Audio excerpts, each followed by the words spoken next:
BNP সবসময় শ্রমিক শ্রমজীবী মানুষের জন্য কাজ করে, খেটে খাওয়া মানুষের জন্য কাজ করে।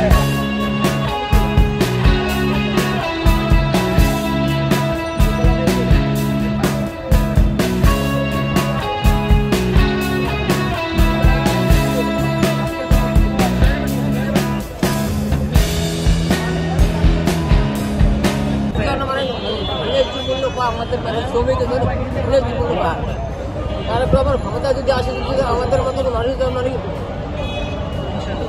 আমরা জীবন পাই ইনশাল্লাহ, অনেকটা দাবি এটি আসা।